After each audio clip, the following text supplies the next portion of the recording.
for LongWalk, and I would say LongWalk has the advantage with the 2-2 upgrades, because armor upgrades on Dryads are quite important, quite beneficial compared to the armor upgrades on, let's say, Gargoyles, because they have more armor base, so each one is less effective. Immediate nukes immediately going off on that DH. Naga has level 2 frost arrows, but it's just not enough. I mean, first of all, the Panda is just invincible against nukes. No amount of nuking can kill it. It's got 1125 health that takes forever. And second, the Demon Hunter has got Rejuve supporting it. So,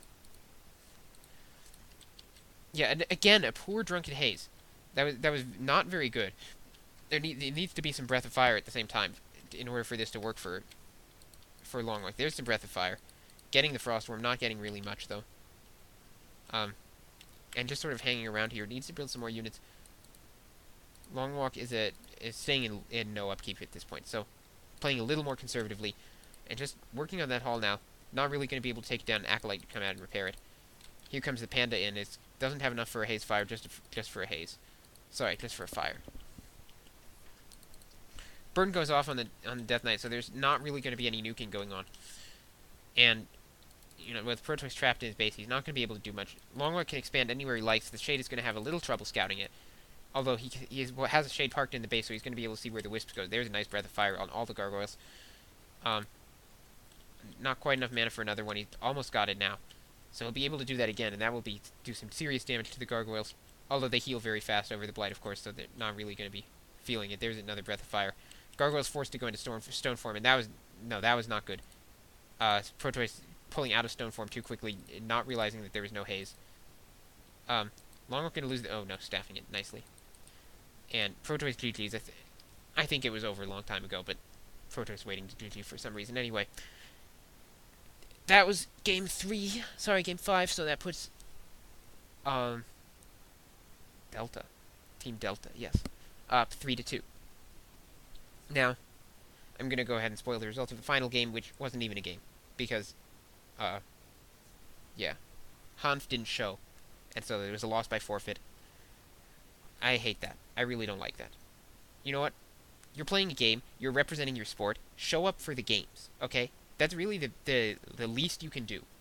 Don't forfeit the games just because you can't show up. Or if you can, you know, tell your team in advance so they can have a substitute. Because if you're not showing, you're telling people, you're sending the message to people outside of the sport that, you know, this is not a serious game. That it's not important to whether you show up or not, and that you have bad manners, and that you don't respect the opponent, and all sorts of things like that. Please, don't do that. I hate that. I really don't like it when players forfeit the games. Now, maybe Hanf had a good reason to forfeit, like, oh my god, my leg just fell off. Okay, fine. But in that case, there should be an allowance that will allow them to get a substitute. I don't really know the league rules well enough. But there ought to be, unless Hanf just didn't show up, I would imagine that they could get a substitute. They didn't, so I assume that Hanf just didn't show, or that he made some sort of technical foul, as it were. Anyway, Delta wins the series because of that.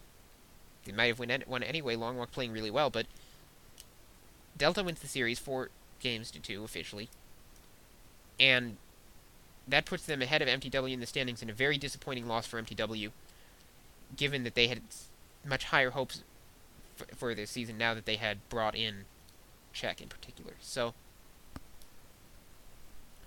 oh well. Well played by both players in this game, and I don't know if I'll be doing any more commentaries today. Yeah, I don't know.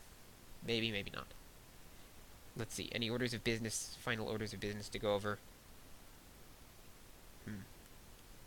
Not that I can think of, really.